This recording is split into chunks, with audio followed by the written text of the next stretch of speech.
ദേവൂട്ടിക്കൊപ്പം വരികയാണ് അമ്മേ മൂകാംബികേ.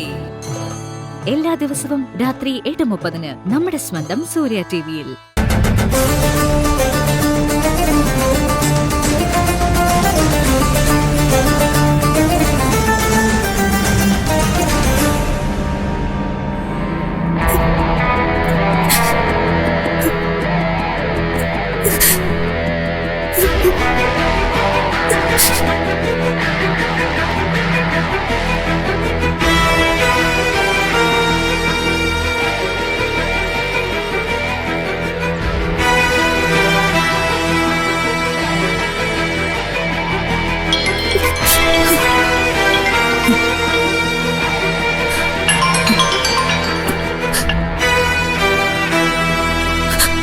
ഹലോ. വേണ്ടായിരുന്നു ചന്ദ്ര. ചന്ദ്ര ഒരിക്കലും ഇങ്ങനെ ചെയ്യണ്ടായിരുന്നു. ഞാൻ എന്ത് ചെയ്തു എന്നാ ശരത്ത് പറയുന്നത്? ഞാനല്ല, മറ്റു പലരും. പോലീസിലടക്കം അടക്കം പറിച്ചിട്ടുണ്ട്. റൂബിയുടെ ആത്മഹത്യക്ക് കാരണം ചന്ദ്രയാണ്. ഞാനല്ല. ഞാൻ ഒരിക്കലും റൂബിയോട് അത്ര കടുപ്പിച്ചൊന്നും സംസാരിച്ചിട്ടില്ല. പിന്നെന്തിനാ റൂബി ആത്മഹത്യ ചെയ്തത്? എനിക്കറിയില്ല. അവൾ ആത്മഹത്യ ചെയ്തു വിശ്വസിക്കാനേ പറ്റുന്നില്ല. അവൾ നല്ല ബോൾഡായ ആളായിരുന്നു. എന്ത് പ്രശ്നം വന്നാലും അത് നേരിടാനുള്ള ചങ്കൂറ്റം അവൾക്കുണ്ടായിരുന്നു. അങ്ങനൊക്കെ തന്നെയാ ഞാനും വിചാരിച്ചിരുന്നത്. ഇപ്പോഴല്ലേ അതൊന്നും സത്യമായിരുന്നില്ല എന്ന് മനസ്സിലാവുന്നു. പുറമേ ശക്തരാണെന്ന് തോന്നിപ്പിക്കുന്ന പലരും അകമേ വെറും ദുർബലരാ. അതിന്റെ ഏറ്റവും വലിയ ഉദാഹരണമാണ് റൂബി. എന്തായാലും പോലീസ് ഈ കേസ് നന്നായിട്ട് അന്വേഷിക്കും. ആത്മഹത്യാ പ്രേരണ കുറ്റം ജാമ്യം കിട്ടാത്ത വകുപ്പാണെന്ന് അറിയാമല്ലോ. അറസ്റ്റ് ഉണ്ടായിരിക്കാൻ സാധ്യതയുണ്ട്. പിടി കൊടുക്കാതിരിക്കുന്നതാ ബുദ്ധി. എന്നെ പിടിച്ചോട്ടെ, ജയിലിലടച്ചോട്ടെ.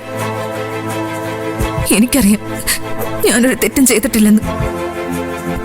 അതുകൊണ്ട് ഒന്നിനും എനിക്ക് പേടിയുമില്ല. ഈ പറയുന്നേ മണ്ടത്തരവാ. ഒരിക്കൽ പെട്ടതാ. അറിയാലോ സിദ്ധു എങ്ങനെയെങ്കിലും ചന്ദ്ര തലേന്ന് ഒഴിവാക്കാൻ നിൽക്കുവാന്ന്. ഇതുപോലൊരു കേസിൽ ചന്ദ്ര അത് സിദ്ധുവിനൊരു കാരണമായി മാറും. ഡിവോഴ്സിനുള്ള ഗ്രൗണ്ട് അത്. അതുകൊണ്ട് കഴിവതും കേസിൽ നിന്ന് ഒഴിഞ്ഞു നിൽക്കുന്നതാ നല്ലത്. ഞാൻ എന്താ വേണ്ട? പേടിക്കണ്ട, ഞാൻ കൂടെ ഉണ്ട്. ചന്ദ്ര രക്ഷിക്കാൻ പറ്റുമെന്ന് ഞാനൊന്ന് നോക്കട്ടെ. ഞാൻ എന്തു പറയുന്നു അതനുസരിക്കണം. തയ്യാറാണോ? തയ്യാറാണ്. എങ്കിൽ പേടിക്കേ വേണ്ട. ചന്ദ്രയ്ക്ക് ഒന്നും സംഭവിക്കില്ല. ആ കേസ് ഞാൻ വഴിതിരിച്ചു വിട്ടോളാം. റൂബിയുടെ മരണം ആത്മഹത്യയല്ല, പകരം കൊലപാതകം ചെയ്തത്. തൽക്കാലം ആ പേരിപ്പ ചന്ദ്ര അറിയണ്ട. എല്ലാം ചന്ദ്രയ്ക്ക് വേണ്ടിയാ ഞാൻ ചെയ്യുന്നത്. ആ നന്ദി എപ്പോഴും ഉണ്ടായിരിക്കണം. വയ്ക്കട്ടെ.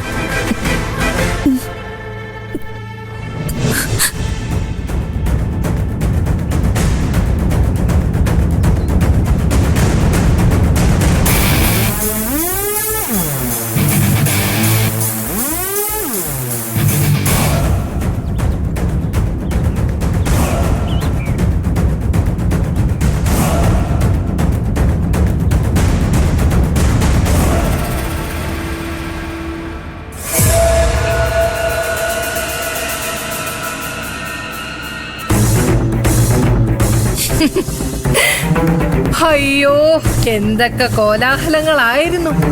അത് ചെയ്യും, ഇത് ചെയ്യും, പറപ്പിക്കും, കൊല്ലും, തിന്നും. എന്നിട്ട് എവിടെ? ഇപ്പൊ തണുത്തുറഞ്ഞ ഒരു മഞ്ഞുകട്ട പോലെയായി. ആരുടെ കാര്യമാ നീ പറയുന്നത്? അവിടെ തന്നെ, ആ ചന്ദ്രയുടെ. റൂബിയുടെ മരണമേ അവളെ ശരിക്കൊന്ന് ഒലച്ചിട്ടുണ്ട്. ഏതാണ്ട് പേടിച്ച മട്ട. അവിടെ വലങ്കൈയല്ലേ പോയത്. ചിറകൊടിഞ്ഞ പക്ഷിയെ പോലെ ഇപ്പൊ അവള്. ആവാതിരിക്കില്ലല്ലോ, എന്നെ ദ്രോഹിച്ചതല്ലേ.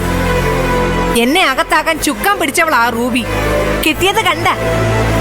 ഇതാ പറയുന്നത് നിരപരാധികളെ ഉപദ്രവിക്കരുത്. അത് വിട്ടുകളെ പ്രേമേ. ഏഹേ, മരിച്ചവർ മരിച്ചു. മരിച്ചവരെ കുറ്റം പറയാൻ പാടില്ലെന്നാ. നിങ്ങൾക്ക് അങ്ങനെ പറയാം. അനുഭവിച്ചത് മുഴുവനേ ഞാനാ, അറിയാമോ? സുഖവാസത്തിനല്ല എന്നെ കൊണ്ടുപോയത്, ജയിലിലേക്കാ. അതും ഒരു തെറ്റും ചെയ്യാത്ത എന്നെ. ആ സെല്ലിന്റെ ഒരു മൂലയ്ക്ക് ഉറക്കം വരാതെ കൊതുകിന്റെ കടിയും കൊണ്ട് കിടന്നപ്പോഴേ ഞാൻ പ്രാർത്ഥിച്ചത് മുഴുവനും എന്താണെന്നറിയോ? എന്നെ ആ അവസ്ഥയിൽ എത്തിച്ച സകലരും അനുഭവിക്കണേ ഈശ്വരാന്ന്. റൂബിക്ക് കിട്ടേണ്ടത് കിട്ടി. ഇനി അടുത്ത ഊഴം ചന്ദ്രയ്ക്ക. ഒന്ന് പതുക്കെ പറ. റൂബിയുടെ മരണം കൊലപാതകമാണെന്ന് പറയുന്നുണ്ട്. നീ ഇങ്ങനെയൊക്കെ പറഞ്ഞാൽ അത് ചെയ്തത് നീയാണെന്ന് വരെ പോലീസ് വരുത്തും. എന്തിനാ വെറുതെ വടിയോട് തടി വാങ്ങുന്നത്? മിണ്ടാതെ ഒരു ഭാഗത്തിരുന്നാൽ അത്രയും നല്ലത്. അതിന് ഞാനൊരു കുറ്റം ചെയ്തിട്ടില്ലല്ലോ. ആ, അപ്പ ചോദിക്കും നേരത്തെ കുറ്റം ചെയ്തിട്ടാണോ ജയിലിൽ കിടന്നേന്ന്. അന്ന് റൂബി ഉണ്ടായിരുന്നു എന്നെ കൊടുക്കാൻ. ഇപ്പൊ അവക്ക് ആരാ ഉള്ളത്? അതുകൊണ്ട് എനിക്ക് ഒരു പേടിയില്ല. പലരും പല കഥകളും പറയുന്നുണ്ട്. ആത്മഹത്യ ചെയ്തതാണെന്ന് ഒരു കൂട്ടർ പറയുന്നു, അല്ല കൊന്നതാണെന്ന് വേറൊരു കൂട്ടർ. സത്യം തെളിയണമെങ്കിലേ കുറച്ച് നാളുകൂടെ കാത്തിരിക്കേണ്ടി വരും. ചന്ദ്രയെ പിടിച്ചേ നല്ലതുപോലൊന്ന് ചോദ്യം ചെയ്താൽ മതി. അവക്കറിയാലോ കാരണം. ഏയ്, അവക്കൊന്നും അറിയില്ല. അവിടെ സങ്കടം കണ്ടിട്ടാണോ നിങ്ങൾ ഇങ്ങനെയൊക്കെ പറയുന്നത്? അതൊക്കെ ആ പെണ്ണിന്റെ വെറും അഭിനയല്ലേ. അവക്ക് എല്ലാം അറിയാം. നല്ല രീതിയിലൊന്ന് അന്വേഷണം നടത്തി നോക്ക്. അപ്പൊ അറിയാം ആരാ കുറ്റക്കാരെന്ന്. എന്തായാലും ഇതോടെ ചന്ദ്രയുടെ പത്തി താന്നു. ഇനി അവള് തലപൊക്കില്ല.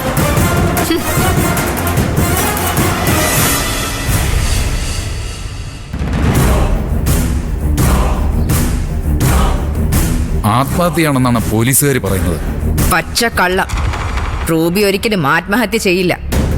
പോലീസുകാർ അങ്ങനെ പറയുന്നുണ്ടെങ്കിൽ അതിനൊരർത്ഥമേ ഉള്ളൂ. അവരാരെയോ രക്ഷിക്കാൻ ശ്രമിക്കുന്നുണ്ട്. അപ്പോ അതൊരു കൊലപാതകമാണെന്നാണോ മാഡം പറയുന്നത്? ഒരു സംശയം വേണ്ട, അത് കൊലപാതകം തന്നെയാ. A well planned, well executed murder. ആരായിരിക്കും മാഡം അത് ചെയ്തത്? അതാ ഇനി കണ്ടുപിടിക്കേണ്ടത്. എന്തായാലും അവൻ നിസ്സാരക്കാരനല്ല, അതിവിദഗ്ധനായ കൊലയാളിയാണവൻ. അവനെ നമ്മൾ സൂക്ഷിക്കണം. കൊലപാതകമാണെങ്കിൽ അതിന്റെ ലക്ഷണങ്ങൾ കാണണ്ടേ? ഇതിൽ അങ്ങനെയൊന്നും ഇല്ലായിരുന്നല്ലോ. അതുകൊണ്ടാണ് കൈമളെ ഞാൻ പറഞ്ഞത് കൊലയാളി അതിവിദഗ്ധനാണ്. ബുദ്ധി കൊണ്ടാ അവനിത് ഓപ്പറേറ്റ് ചെയ്തിരിക്കുന്നത്. ഒരു തെളിവ് അവശേഷിക്കരുതെന്ന് അവന് നിർബന്ധം ഉണ്ടായിരുന്നു. എന്നാലും അതാരായിരിക്കും? പോലീസ് അവനെ കണ്ടുപിടിക്കുന്നു. ഞാൻ എന്തായാലും വിശ്വസിക്കുന്നില്ല.